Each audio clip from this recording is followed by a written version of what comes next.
Let's start with persons competent to become partners. Jignesh.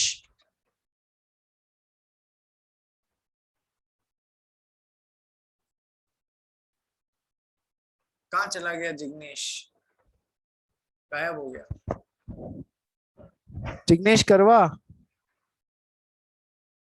हाँ sir. कहाँ गायब हो गया था? पता नहीं सर, अचानक से मीटिंग से निकल गया मैं।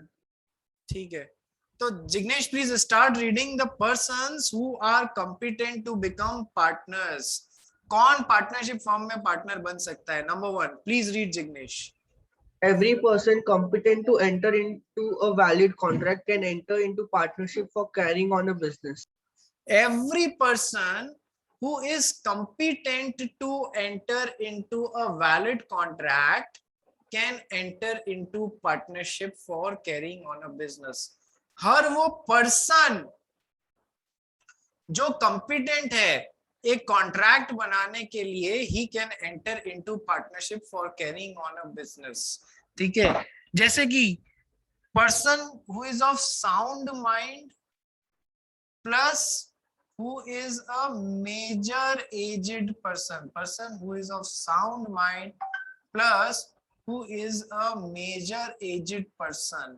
ठीक है, not disqualified by law। ठीक है, ये तीनों शर्तें जो पूरी कर रहा है, सबसे पहले वो पर्सन कॉम्पिटेंट है पार्टनरशिप बनाने के लिए। देखो पार्टनरशिप चार लोगों की, दो या दो से अधिक लोगों के बीच में एक कॉन्ट्रैक्ट ही तो है। तो सबसे पहली रिक्वायरमेंट क्या है? ये जो कॉन्ट्रैक्ट बना रहे हैं वो कॉम्पिटेंट होने चाहिए कॉन्ट्रैक्ट बनाने के लिए। बहुत बेसिक सी बात है। इधर वर्ड पर्सन यूज लिया गया है, इस पे भी मैं वापस आऊंगा। Second point Jignesh. A minor cannot become a partner, but with the consent of all others, he can be admitted into the benefits of partnership only in an existing partnership. Partnership form देखो, अपन ने पढ़ा था person should be a major aged person. ठीक है, तो क्या एक माइनर पार्टनर बन सकता है किसी भी पार्टनरशिप फर्म में? सर इसका डिप्लोमेटिक जवाब देना मैं बार बार बोलूंगा आपको। यदि एग्जाम में क्वेश्चन आ जाए can a minor become a partner in a partnership firm, तो आपको यस बोला तो आप मरे, आपने नो बोला तो आप मरे। ठीक है, इसमें आपको डिप्लोमेटिक जवाब देना है। क्या डिप्लोमेटिक जवाब देना है सर? आपको जवाब देना है that minor can be admitted into an already existing partnership form. ये शब्द याद रख लेना sentence. Minor can be admitted into an already existing partnership firm only for profits. Only for profits. Minor can be admitted into an already existing partnership firm only for profits. Minor can be admitted into an already existing partnership firm only for profits. क्या यहां पर मैंने काम लिया? ये शब्द minor can be admitted as a partner word use लिया है क्या मैंने बेटा? पार्टनर जैसे नहीं, ये वर्ड मैंने यूज किया ही नहीं है। ना तो हाँ बोला है ना बोला है। जैसे ही तुमने लिख दिया minor can be admitted as a partner और minor can not be admitted as a partner, तो इसमें क्या है देखो, गलती आ जाएगी। सो इसको सेंटेंस को हम थोड़ा सा करेक्ट करेंगे। So minor can not become a partner. ठीक है, इसकी बजाय हम इसको ऐसे लिखेंगे, minor can be admitted as a minor can be admitted in an already existing partnership firm. देखो यहां पर वर्ड क्या लिया गया है, minor can be admitted in an already existing partnership firm only for profits या only for benefits या only for profits। ठीक है भाई, इसको हम लोग बाद में डिटेल में समझेंगे। Can minor as a partner एक आपके टॉपिक आएगा उसमें। ठीक है, अब समझने से पहले, आगे बढ़ने से पहले एक छोटी सी बात समझ लो। सर कुछ ज्यादा से समझ में नहीं आया, आप हाँ भी नहीं बोल रहे हो, ना भी नहीं बोल रहे हो। सर ये एक ऑलरेडी एग्जिस्टिंग पार्टनरशिप फॉर्म है, क्या इसमें माइनर को एज अ पार्टनर लिया जा सकता है? ठीक है, तो एक बात ध्यान रखना, देखो ये आपको समझाने के लिए बोल रहा हूँ, माइनर फुल फ्लेजेड पार्टनर की तरह कभी भी नहीं लिया जा सकता है अंदर, क्योंकि वो क्या है, इनकम्पिटेंट टू कॉन्ट्रैक्ट है, वो कॉन्ट्रैक्ट नहीं बना सकता। क्यों इनकम्पिटेंट टू कॉन्ट्रैक्ट है? सर इसलिए इनकम्पिटेंट टू कॉन्ट्रैक्ट है क्योंकि वो भी बच्चा है, माइनर है, वो खुद की बातों का ध्यान रख ले, खुद के खाने पीने का, शरीर का, एजुकेशन का, यही सब ध्यान रख ले। अभी उसमें बिजनेस डिसीजंस लेने लायक सामर्थ्य नहीं है, जनरली हम ये बोलते हैं। तो बिजनेस डिसीजंस लेने लायक सामर्थ्य नहीं है, तो जो खुद को ही नहीं संभाल पा रहा है अभी, वो पार्टनरशिप फर्म को कैसे रिप्रेजेंट करेगा? नंबर वन, अपन ने पढ़ा था कि हर पार्टनर जो होता है वो फर्म के बिजनेस के काम से दूसरे पार्टनर्स का एजेंट होता है। यानी कि अपने काम से यदि माइनर को हम लोग पार्टनर बना दिए, तो वो इसको भी अपने बचकाने कामों से बांध सकता है, इसको भी बांध सकता है, इसको भी बांध सकता है, पूरी फर्म को भी अपने बचकाने कामों से बांध सकता है। तो बोलो कितनी विचित्र परिस्थिति हो जाएगी। जो खुद की नाक ही नहीं पहुंच पा रहा है ढंग से रुमाल से, वो है ना बिजनेस डिसीजंस लेगा पार्टनरशिप फर्म में, वेरी बैड। ठीक है, सो माइनर समझाने के लिए बोल रहा हूँ, फुल फ्लेजेड पार्टनर जैसे कभी भी एग्जिस्टिंग पार्टनरशिप फॉर्म में नहीं लिया जा सकता। तो सर माइनर को, लेकिन minor can be admitted into an already existing partnership firm only for profits। अब ये क्या बात हुई यार, माइनर कैन बी एडमिटेड, यानी कि माइनर इस फर्म में एडमिट होना चाहता है। ठीक है, आप आ जाओ, आपको कुछ प्रॉपर्टी या फिर आप जो भी काम करना चाहते हो या प्रॉपर्टी, देखो माइनर इसमें कुछ लेके आएगा, हर जना कैपिटल, मान लो माइनर के पास में पैसे बहुत हैं, उसने कहा ये धंधा अच्छा चल रहा है, चलो इस फर्म में अपन एडमिट हो जाते हैं। तो minor can be admitted in an already existing partnership firm. ठीक है, उसने कैपिटल कंट्रीब्यूशन किया, बस आगे ये लोग बड़े लोग काम संभाल रहे हैं। ठीक है, so he can be admitted in an already existing partnership firm. ठीक है, यहां पर इसको बिजनेस डिसीजंस लेने की, रोज रोज अकाउंट्स वगैरह देखने की, एक रेगुलर नॉर्मल पार्टनर होता है ना, उसको तो रोज रोज अकाउंट्स देखने की छूट दी जाती है, वो अकाउंट्स की कॉपी भी ले सकता है, वो day to day business decisions में इंटरफेयर भी कर सकता है, बाकी पार्टनर से सवाल जवाब भी कर सकता है। माइनर को इतनी छूट नहीं दी गई है। माइनर को क्या छूट मिली है रे? माइनर को केवल इतनी छूट मिली है दैट आप एडमिट हो जाओ, नॉट एज अ पार्टनर, मैं पार्टनर जैसे नहीं बोल रहा हूं, आप एडमिट हो जाओ इन an already existing partnership form.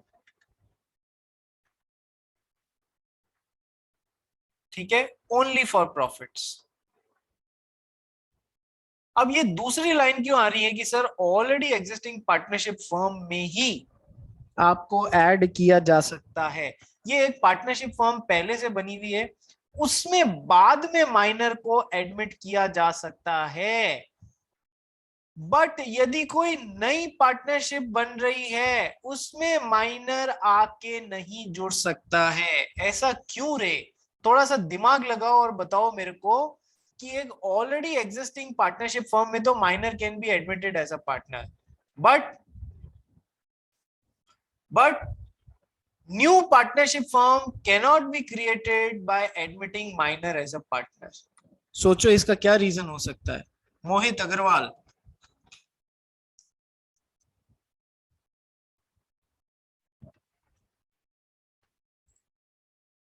Mohit Agarwal,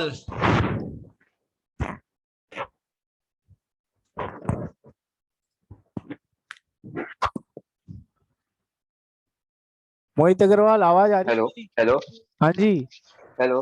हाँ जी, हाँ जी, हाँ जी। हाँ, तो मोहित अग्रवाल आप मुझे ये बताइए, ये ऐसा बचकाना सा रूल क्यों बनाया है कि है ना, minor can be admitted in an already existing partnership firm itself, बाद में लाके जोड़ सकते हैं, लेकिन कोई नई पार्टनरशिप फर्म बन रही है उसमें minor can not be admitted शुरुआत से। ऐसा क्यों हुआ है मोहित बेटा? तो मेरे हिसाब से क्योंकि जब शुरुआत से होता है तब पूरा सब स्टार्टिंग से पूरा कैपिटल वगैरह वो सब भी लगता है ना, तो माइनर कैपिटल कहाँ से लाएगा? और वो माइनर सिर्फ तभी एडमिट, उसके सिर्फ बेनिफिट के लिए उसको एडमिट कर सकते हैं ना। वो तो बेनिफिट के लिए ही कर सकते हैं अपन, उस पे भी मैं आ रहा हूँ। ओनली फॉर प्रॉफिट्स या ओनली फॉर बेनिफिट, ठीक है, नॉट फॉर लॉसेस। मेरा क्वेश्चन ये है, Ninad I will come to you. मेरा क्वेश्चन ये है दैट ऐसा क्यों कि ऐसे ये सही है और ये गलत है कि शुरुआत से आप नई पार्टनरशिप फर्म बना रहे हो तो उसको माइनर को ऐड नहीं कर सकते हो in the in a new while creating a new partnership firm, minor cannot be admitted as a minor cannot be admitted in a new partnership firm, but minor can be admitted in an already existing partnership firm. Why this thing? मेरा question समझ आया तेरे को? हाँ sir, समझ आया। तो अब आंसर समझा मेरे को, चल क्यों है ऐसा?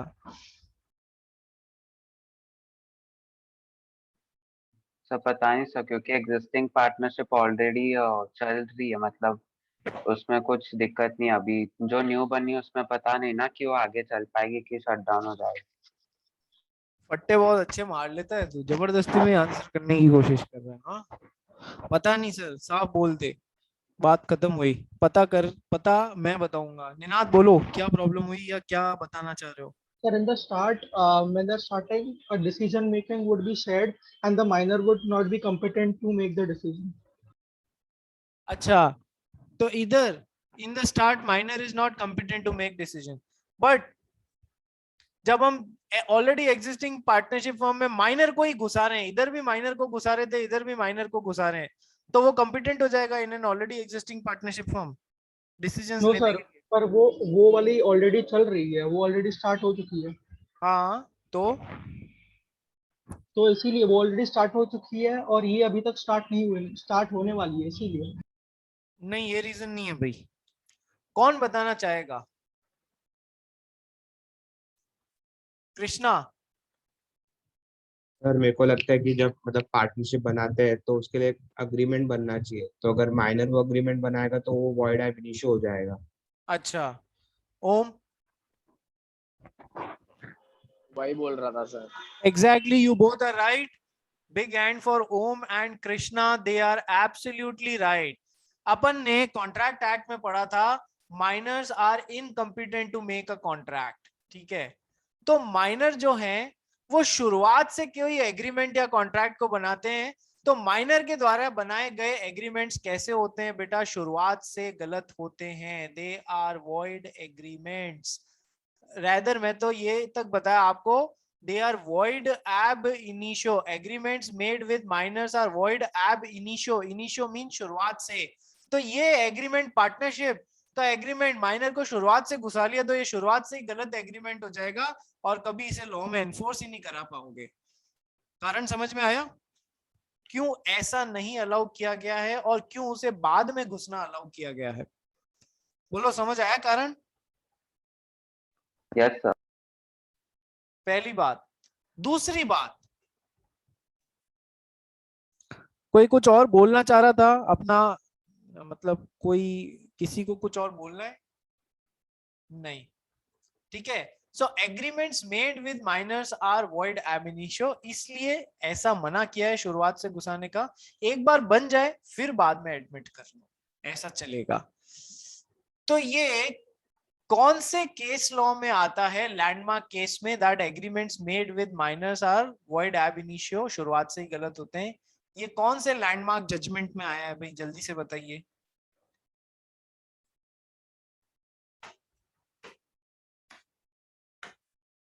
देवांश,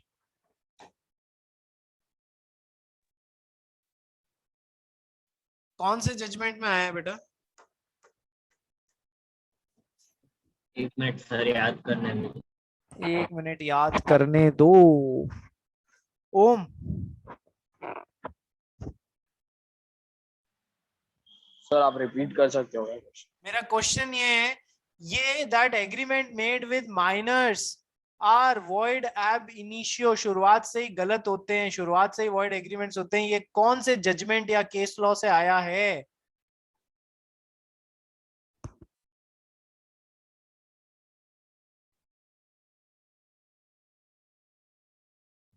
बता भाई ओम।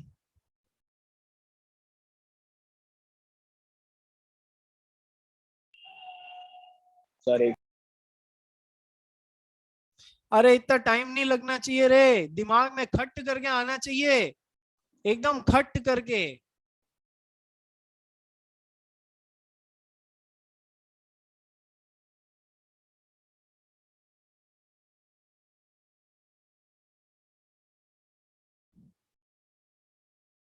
यस अमीश। और वो मौरी बीबी वाला केस है क्या? तू पूछ रहा है या बता रहा है मेरे को? मैं बात कर। पूछ रहा है सर, ये मौरी बीबी वाला केस है क्या? Shaily. Sir Mohori Bibee versus Dharmodas Ghosh. Mohori Bibee versus Dharmodas Ghosh case, money lender. Mohori Bibee के पति मनी लेंडर थे, उनकी मृत्यु हो गई, इसलिए उन्होंने रिप्लेस किया उस मनी लेंडर को, और केस का नाम पड़ गया मोहरी बीबी वर्सेस धर्मोदास घोष। क्या रे, इतना बेसिक केस, सबसे one of the most important case, मोहरी बीबी वर्सेस धर्मोदास घोष, बाल्फो वर्सेस बाल्फो। ठीक है, केसेस में रिपीट करा चुका हूँ बॉस एक बार क्लास में, और तुम लोग को अलग से मैंने उसकी पीडीएफ भी दी हुई है कुछ शुरुआती चैप्टर्स की, तो अब भी याद नहीं है तो फिर मजा नहीं आएगा। चलिए, सो every person who is competent to enter into a valid contract can become a partner in a partnership firm. Minor cannot become a partner की बजाय मैं आपको ये बोलूंगा, minor cannot become a full-fledged partner. He can be admitted only for profits in an already existing partnership firm. तो इसमें से दो चीजें तो हमने समझ ली, minor can be admitted in an already existing partnership firm. Minor can be admitted as a partner, नहीं लिख रहा हूं, minor can be admitted only for profits in an already existing partnership firm. यानी कि ये भी कर दिया, ये भी कर दिया। अब ये why minor can be admitted only for profits, आइए इसका मतलब समझते हैं। minor can be admitted only for profits, यानी कि इसका मतलब ऐसा है क्या, देखना, सोचना, सुनना और हाँ या ना बोलना, कि सर जिस ट्रांजैक्शन में प्रॉफिट हो रहा है उसमें तो माइनर को शेयर दिया जाएगा, लेकिन जिस ट्रांजैक्शन में लॉस हो रहा है वो माइनर के पेटे नहीं डाला जाएगा, उसमें माइनर को परेशान नहीं किया जाएगा। क्या इसका मतलब ये है, बताइए? Only for profits, minor can be admitted only for profits का क्या मतलब है? सर यही है जो आपने बोला। मानस बोल रहा है, उसका मतलब यही है। 12th वाले कौन लोग हैं, हाथ खड़े कीजिए।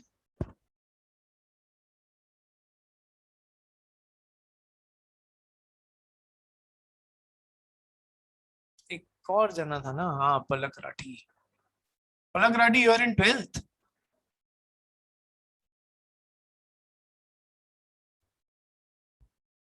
नहीं सर, गलती से हो गया। एक साल इसने सपने में ही ढाक लिया एक क्लास को। ठीक है, चलिए, तो ये लोग जिन्होंने हाथ खड़े किए हैं मुझे उनसे जानना है। मानस ने तो बोल दिया सर यही मतलब है इसका। कृष्णा, क्या इसका ये मतलब है? मानस सही है या गलत है?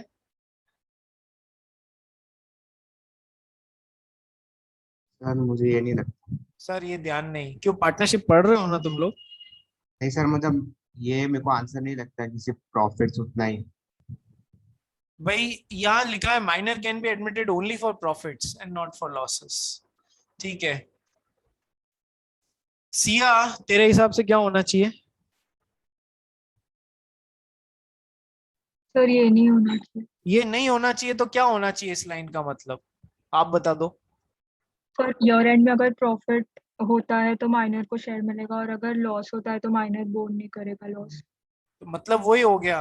अच्छा, आप कह रहे हो कि सर पूरे साल में देखेंगे, हम तो एक एक ट्रांजैक्शन का नहीं देखेंगे, पूरे साल का देखेंगे, पूरे साल में प्रॉफिट है तो, और पूरे साल में लॉस कितना हुआ है तो, यदि ये 100 रुपए का हुआ है और ये 50 रुपए का हुआ है और एंड में जाके 50 रुपए का प्रॉफिट बचता है, तो वो तो हम माइनर के साथ में शेयर कर लेंगे।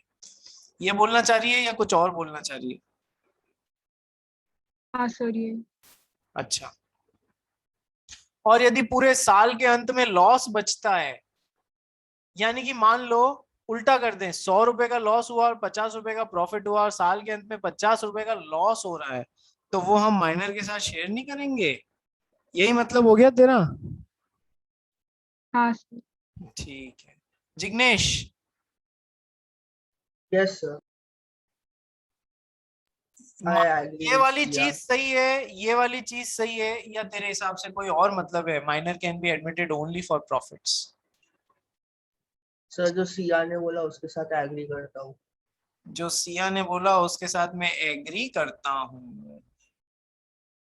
चलो मैं आपको इसका असली मीनिंग बताता हूँ, सभी जने एकदम ध्यान से सुनना। सबसे पहली बात तो ये समझ लो,